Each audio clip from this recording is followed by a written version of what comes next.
We're finally repairing our Splendide washer. It's that moldy and now leaky door gasket, despite our best cleaning efforts. Last night, it was windy. I mean, really windy. My backside is sore, and my quads and my glutes. I need to stretch a little bit more. So there's a technique that nobody's talked about. You probably won't need any special tools other than a screwdriver and a couple of those paint can keys.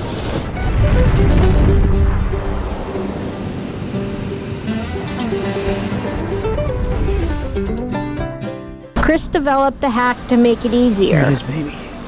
Look at how dirty that is.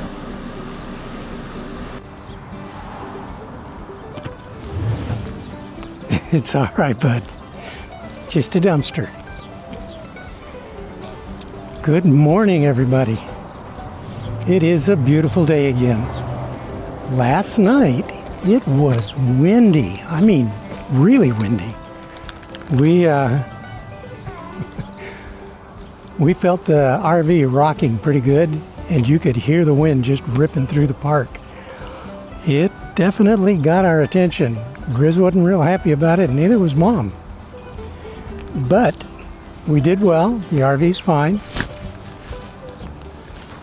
Nothing else happening. And today we've got a project to work on. That is going to be the washer. It's a Splendide, and it's got a bad bellows on it. That's the seal between the front and the drum. It was leaking, so that ain't good. We'll get it taken care of. He said it wasn't hard, just frustrating, until he developed the hack of the spring on the bottom and putting it in first.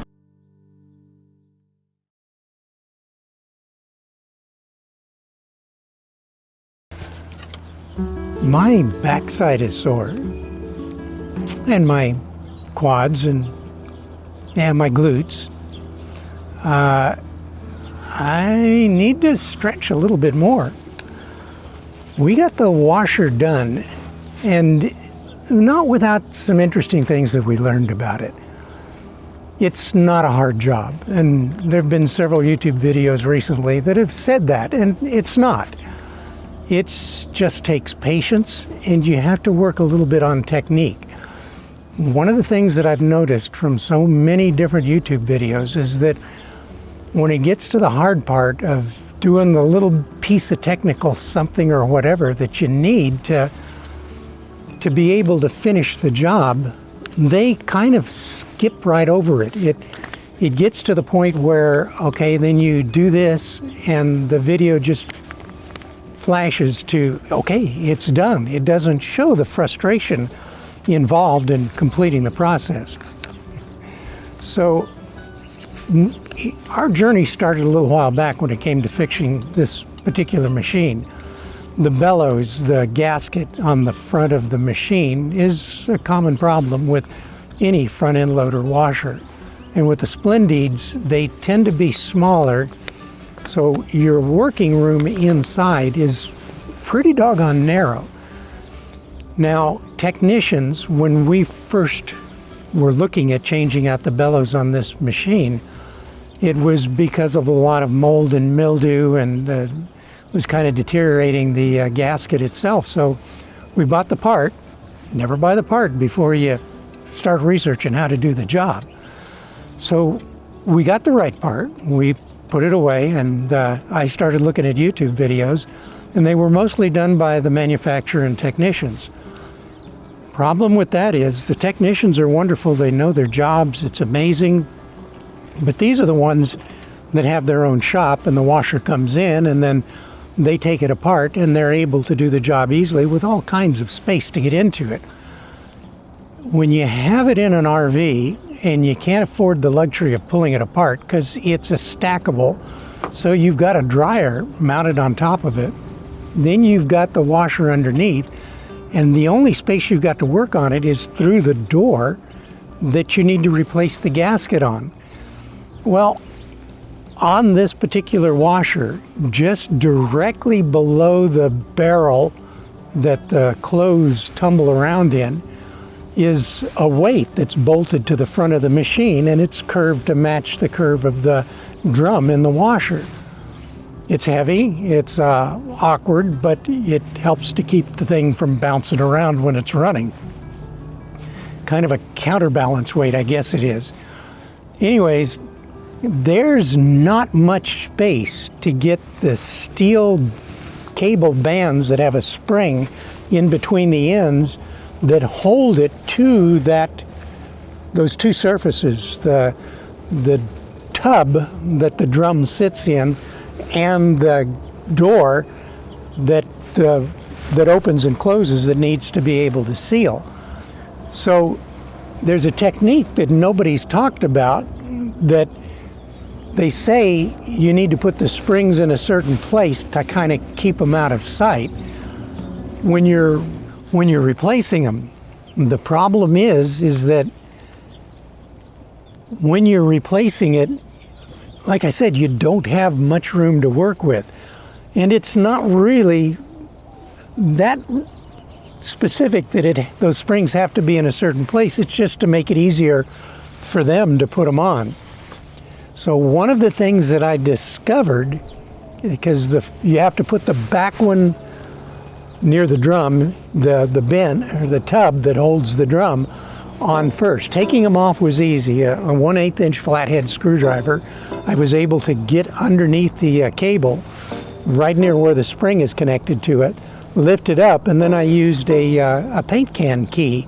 It's got a nice smooth sort of a bend to it, a lip that you can get under it, and then spin around the surface and pull the cable off. And that was a piece of cake. It took a minute to figure it out, but it did just fine. Now, putting the new one back on, there's a 6 o'clock position and there's a 12 o'clock position. 12 o'clock's got a little tit on the gasket, and the 6 o'clock, you have to pull the gasket back and you can see the drain hole. That has to be at 6 so that the water will flow out when it stops running. So, lining it up, getting everything ready, you put it back in position, and then you turn it inside out, and after you've made sure that the gasket is in place on the tub that holds the drum. So you get that in, then you have to work this spring into place, and I fought with it for 20 minutes. Shelley finally said, why don't you take a step back, think about it, go look at your videos again, and then come back and try it. Good idea. It's always good to step back and take a look. So I did. I went back, looked at the videos, and I noticed something. The one that I was using, the gentleman that was talking about it, showed where to put the spring at the bottom and then to put the cable around and pop everything into place. I couldn't do it because that clearance was so fine, it was hard to get my hands in. So I went back and I moved the spring to the top of the drum so that I could get the cable in the easiest part. And then I could use my fingers, because the tools that I bought, the cheap knockoff for $9, was made for a different washing machine. Didn't work on ours. There were a couple other little ideas using a box-in wrench and some zip ties that would have worked, but the hard one to get to was the one in the back, and the spring was about that long. The tool would only open about that far. Didn't work. The other tools, the ad hoc ones that you made up using the zip ties, were so big to expand that spring to be able to get it over the drum that you couldn't get the tool in to work on it. So it was put the cable on the bottom, use your fingers to push it up and your thumbs to push it over and get it in place, and then run your fingers around to make sure the cable had gone in the right place. It worked. That was the frustratingest part of the whole thing.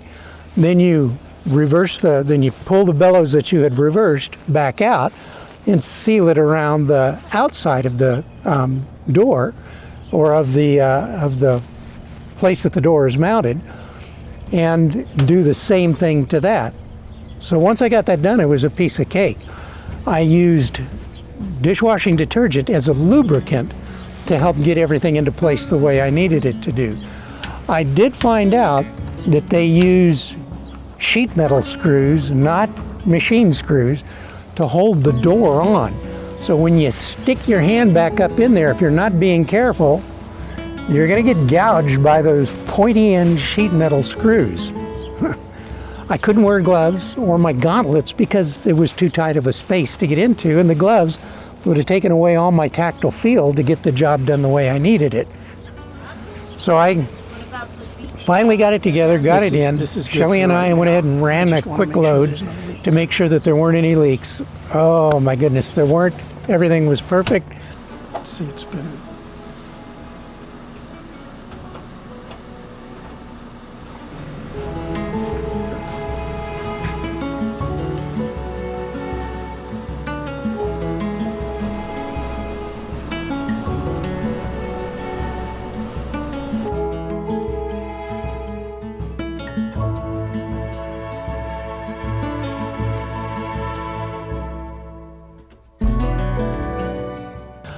And getting back up showed me how sore and how inflexible I am. I need to really work on that.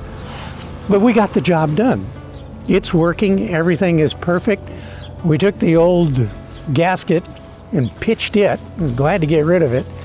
And we learned something new. So when you're doing it, you probably won't need any special tools other than a screwdriver and a couple of those paint can keys.